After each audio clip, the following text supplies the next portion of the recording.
আমি একজন মেয়ে। আমার নাম রেশমি। ছোটবেলা থেকে বাবা মায়ের মধ্যে কিছু একটা ছিল যা আমি কখনো ঠিকভাবে বুঝতে পারিনি। আমাদের পরিবার ছিল একদম সাধারণ, কিন্তু কখনো কখনো মনে হতো মা বাবার মধ্যে এমন কিছু রয়েছে যা পৃথিবী থেকে একটু আলাদা। একটা অদ্ভুত শান্তি ছিল তাদের সম্পর্কের মধ্যে। কখনো কখনো আমি তাদের চোখে কিছু একটিই দেখতাম যা আমি অন্য কোথাও কখনো দেখি না। আজও সেই রহস্যময় ভালোবাসা আমার মনে আছে। আমার ছোটবেলায় বাবা মা খুব ভালোবাসতেন একে অপরকে। প্রতিটি মুহূর্তে তাদের ভালোবাসা ফুটে উঠত। তবে একদিন আমি এমন কিছু টুকরো টুকরো ঘটনা লক্ষ্য করলাম যেগুলো আগে কখনো মনে হয়নি। মা বিশেষ করে মাঝে মাঝে কিছু অদ্ভুত সুরে গান গাইতেন। সেসব গান আমার কাছে ছিল অচেনা। একদিন আমি মাকে গান গাইতে শুনছিলাম। তার গলা এতটাই মিষ্টি, কিন্তু গানের সুর ছিল এমন এক ধরনের যেটি কখনো কখনো একটু রহস্যময় মনে হতো। মনে হচ্ছিল যে গানটা কোনো অন্য ভুবন থেকে আসছে, কিন্তু আমার মা কখনো এই গানগুলো সম্পর্কে কিছু বলতেন না। যখনই আমি জিজ্ঞেস করতাম, মা কেবল হেসে বলতেন, আমার ছোট বয়স, তুমি বুঝবে না। কিন্তু সেই গানগুলোর মধ্যে ছিল এক ধরনের মধুরতা যা আমার মনকে ছুঁয়ে যেত। তবে একটাই ছিল প্রথম ইঙ্গিত যে বাবা মায়ের সম্পর্কের মধ্যে কিছু অদ্ভুত ছিল। একদিন মার আলমারির মধ্যে আমি কিছু পুরনো চিঠি খুঁজে পেলাম। মা বাবার পুরনো চিঠিগুলো দেখে আমি অবাক হয়ে গিয়েছিলাম। সেগুলো ছিল এমন কিছু লেখা যা কখনো আমি জানতাম না। চিঠিগুলো এক জায়গায় লেখা ছিল, আমরা জানি না আমাদের মধ্যে কি ছিল, অদৃশ্য শক্তি কাজ করছে। সেটা কি, কিন্তু আমরা একে অপরকে এতটাই ভালোবাসি যে এর রহস্য খুঁজে বের করতে চাই না। সেই চিঠি পড়ার পর আমার মনে অনেক প্রশ্ন ওঠে। আমি জানতাম না বাবা মায়ের মধ্যে এমন কিছু সম্পর্ক ছিল যেখানে শুধু ভালোবাসা নয়, কিছু গভীর আর রহস্যময় শক্তি কাজ করছিল। চিঠিগুলো আরও কয়েকটি লুকানো বার্তা বলে দিচ্ছিল, যা আমার মনকে আরও বিভ্রান্ত করে তুলছিল।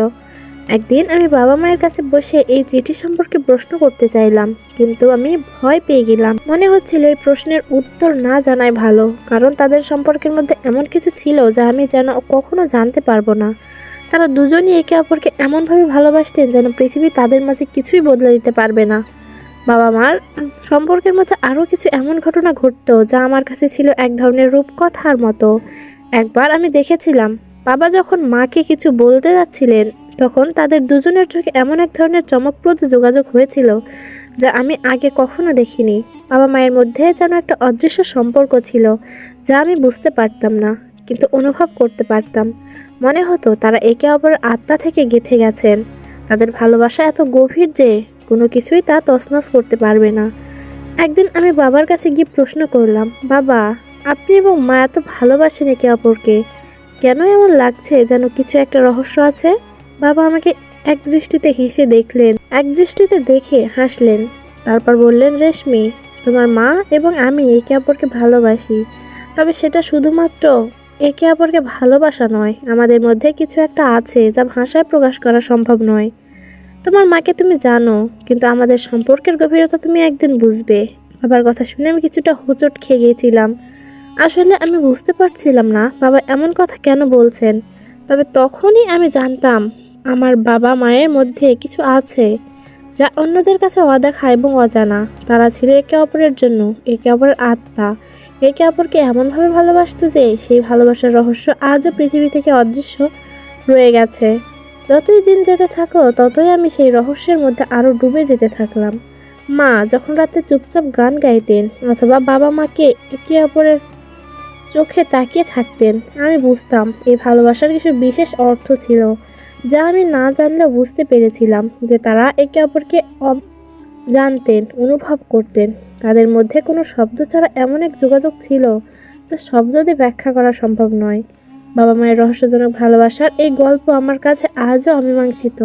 হয়তো জীবনের কোনো এক সময়ে আমি এই রহস্যের শেষ প্রান্তে পৌঁছাতে পারবো, কিন্তু এখনও তাদের সম্পর্কে সেই অদৃশ্য শক্তি, সেই ভালোবাসা আমার চোখের সামনে অদৃশ্য রয়ে গেছে।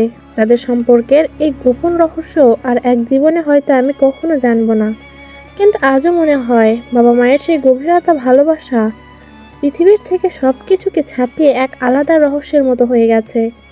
এভাবে আমি চুপচাপ সেই রহস্যের মধ্যে ডুবে যাই যখন আমি দেখতে পাই মা ও বাবা চিরন্তন ভালোবাসার সেই জগৎ যা কখনো ভাঙা যায় না।